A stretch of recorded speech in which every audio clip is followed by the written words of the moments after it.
വെറുമൊരു നേതാവാകാൻ നോക്കണ്ട. നല്ല ഒന്നാന്തരം ക്ലാസ്സിലിരുന്ന് പഠിച്ച് പരീക്ഷ എഴുതി പാസ്സായാൽ മാത്രമേ ബി.ജെ.പിയിൽ ഭാരവാഹിത്വം ലഭിക്കൂ എന്ന് കർശന നിർദ്ദേശവുമായി കേന്ദ്ര നേതൃത്വം. സാധാരണക്കാർക്ക് മാത്രമല്ല, പാർട്ടിയിലെ മുതിർന്ന നേതാക്കൾക്ക് വരെ ബാധകമാകുന്ന രീതിയിലാണ് ബി.ജെ.പി പുതിയ നിബന്ധന മുന്നോട്ട് വെച്ചിരിക്കുന്നത്. പാർട്ടിയുടെ നയങ്ങൾ, പ്രത്യയശാസ്ത്രം, മോദി സർക്കാരിന്റെ വികസന പദ്ധതികൾ എന്നിവയെക്കുറിച്ച് കൃത്യമായ ധാരണയുണ്ടാക്കാൻ നേതാക്കൾക്കായി പ്രത്യേക ക്യാമ്പുകളും ക്ലാസുകളും സംഘടിപ്പിക്കും.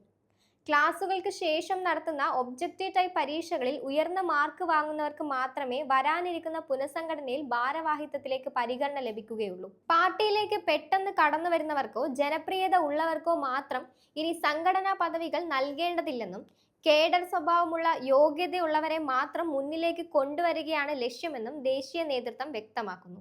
ഇതിനോടകം തന്നെ രാജ്യത്തെ വിവിധ സംസ്ഥാനങ്ങളിലെ താഴെത്തട്ടിലുള്ള നേതാക്കൾക്കായി ഇത്തരം പരിശീലന പരിപാടികൾ ആസൂത്രണം ചെയ്തു കഴിഞ്ഞു. ചോദ്യക്കടലാസുകൾ കേന്ദ്രത്തിൽ നിന്ന് നേരിട്ടാണ് തയ്യാറാക്കുന്നത്. ഗ്രൂപ്പിസത്തിനും ശുപാർശകൾക്കും അപ്പുറം പാർട്ടിയോടുള്ള അച്ചടക്കവും അറിവും അളക്കാനുള്ള ഈ പുതിയ പരീക്ഷാ രീതി ബി.ജെ.പിയിൽ പുതിയ രാഷ്ട്രീയ അഴിച്ചുപണിക്കാണ് കാരണമാകാൻ പോകുന്നത്.